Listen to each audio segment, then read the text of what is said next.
ফুলতলি বিচে গিয়ে একেবারে কক্সবাজারের ফিল পেলাম। এখানে গিয়ে আমাদের কেমন লাগলো, কত টাকা খরচ পড়েছে, কি কি করলাম, সবকিছুর ডিটেলস নিয়ে থাকছে আজকের ভিডিও। আমি বিচে যাচ্ছি। Birthday to you. আমি তো বিচে যাচ্ছি। বিচে যাচ্ছো?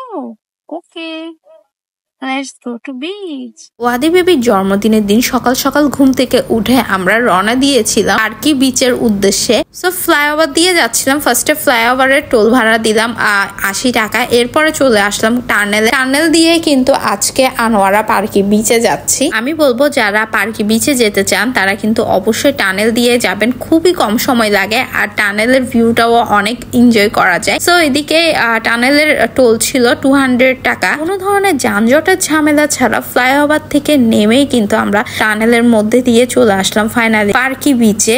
35 মিনিটে আমরা বিচে পৌঁছে গেলাম আর এখানে এসে পার্কিং ভাড়া নিয়েছিল 75 টাকা কার পার্কিং। এরপরে আসার পরে সবাই মিলে একসাথে ওয়াদি বেবির হ্যাপি বার্থডে কেক কাটার জন্য সব ডেকোরেশন করছিলাম। সিম্পল ডেকোরেশন, কিন্তু আমি চেয়েছিলাম যেহেতু বিচে ঘুরতে আসছি এখানেও একটা ওয়াদি বেবি কেক কাটবে। তো সবাই মিলে কেক কাটিং করলাম। ওয়াদি বেবির হঠাৎ করে মুড অফ হয়ে গেল, আবার কিছুক্ষণ পর হ্যাপি হয়ে গেল। মানে কি বলবো, বাচ্চাদের মুড বলে কথা। এতটা বাতাস ছিল যে দেখতে পারছেন একেবারে বার্থডে কেক বেলুন সব উড়ে যাচ্ছিল। এরপরে কেক কাটার পরে চলে আসলাম এই খেলাটা খেলতে। দেখতে পারছেন এটি খেলা বলে।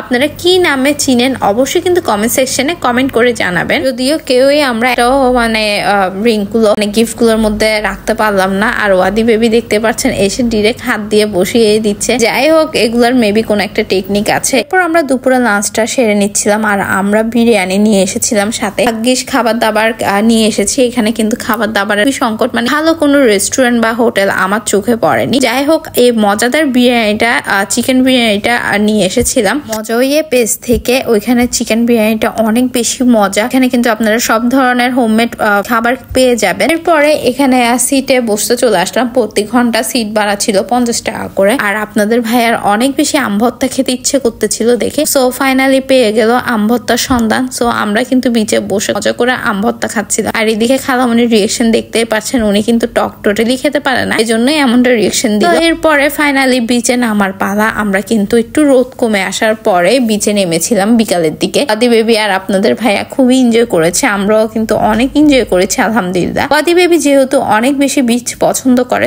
এই জন্যই ওয়াদি বেবির জন্মদিনে ওকে ঘুরতে নিয়ে আসলাম ওর পছন্দের জায়গা। আর আমারও কিন্তু বিচ অনেক বেশি পছন্দ।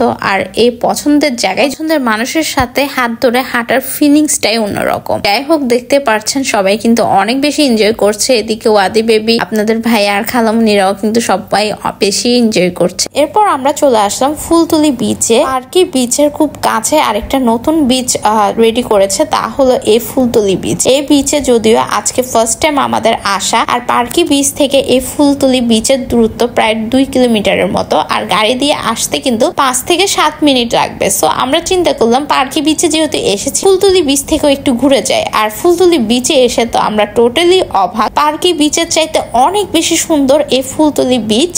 আমার অনেক বেশি ভালো লেগেছে এর এনভায়রনমেন্ট, দেন বিচটাও খুবই ভালো লেগেছে। তো দেখতে পারছেন আমরা অনেক বেশি এনজয় করছিলাম। আর আস্তে আস্তে কিন্তু সন্ধ্যা হয়ে যাচ্ছিল। এদিকে আমি আর ওয়াদি বেবি কিন্তু ফুলতলি বিচে এসেও একটু পানিতে পা ভিজালাম। মা ছেলে দুজনেরই কিন্তু সমুদ্র অনেক বেশি পছন্দ। কে কে আমাদের মতো সমুদ্র পছন্দ করেন অবশ্যই কিন্তু কমেন্ট সেকশনে কমেন্ট করে জানাবেন। আর কার সাথে এত সুন্দর প্লেসটাতে ঘুরতে যেতে চান তাকে কিন্তু মেনশন দিয়ে দিন। আমি বলবো আপনারা কিন্তু ফ্যামিলি মেম্বারদেরকে নিয়ে অথবা আপনাদের ফ্রেন্ড সার্কেলদেরকে নিয়ে সবাই একসাথে এই ফুলতলি বিচে আসলে আশা করছি অনেক বেশি এনজয় করবেন। সো আপনারা কিন্তু আপনাদের ফ্যামিলি মেম্বার এবং ফ্রেন্ড সার্কেলকে মেনশন দিয়ে দিতে পারেন আর ভিডিওটা বেশি বেশি শেয়ার করে দিতে পারেন, যাতে করে সবাই এই সুন্দর প্লেসটা সম্পর্কে জানতে পারে। আর এই প্লেসটাতে ঘুরতে যাওয়ার ইচ্ছা থাকলে আপনি কিন্তু আপনার টাইমলাইনে এই ভিডিওটা সেভও করে রাখতে পারেন, যখনই আপনার ঘুরতে মন চাইবে যাতে করে এখানে চলে আসতে পারে। আর এদিকে এইরকম একটা সিঁড়ি ছিল যেটা দিয়ে হচ্ছে যে বিচে নামা যায়। আর এটাতে কিন্তু খুবই কেয়ারফুলি থাকবেন, এটাতে স্লিপ করার অনেক বেশি পসিবিলিটি আছে। এত সুন্দর এই রেস্টুরেন্টটাও রয়েছে, যদিও আমরা রেস্টুরেন্টের মধ্যে যাই না, কেননা আমরা কিন্তু খাবার দাবার সাথে করে নিয়ে এসেছি। আর এই মজার মজার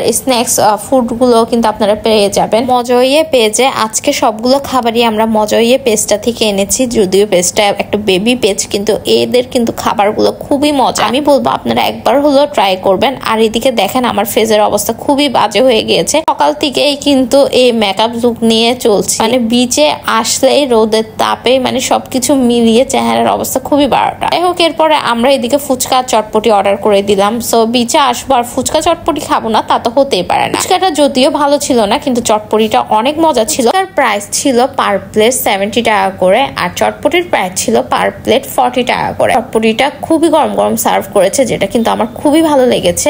এই বিচে আসলে আমি বলবো আপনারা যদি সাথে করে খাবার নিয়ে আসেন তাহলে সবচাইতে বেস্ট। এখানে তেমন কিন্তু আমি আমার চোখে ভালো খাবার দেখি, তো আমি বলবো আপনারা আসার সময় অবশ্যই খাবার নিয়ে আসবেন, তাহলে হচ্ছে যে খাবার নিয়ে আর টেনশন করা লাগবে না। তো এবার বাসার উদ্দেশ্যে রওনা দিলাম। আবারও আসার সময় টানেল দিয়ে এসেছি, অনেক কম সময়ে বাসায় পৌঁছে গেলাম। তো আজকে দুটি বিচের অভিজ্ঞতা আপনাদের সাথে শেয়ার করলাম, আশা করছি আপনাদেরও ভালো লাগবে। ভালো লাগলে অবশ্যই একটা থামস আপ দিবেন। যারা এখনো ইব্রাহিম মার্জানাকে ফলো করেননি, ইব্রাহিম মার্জানাকে ফলো করে আমাদের সাথেই থাকবেন। That's it for today. Bye, friends.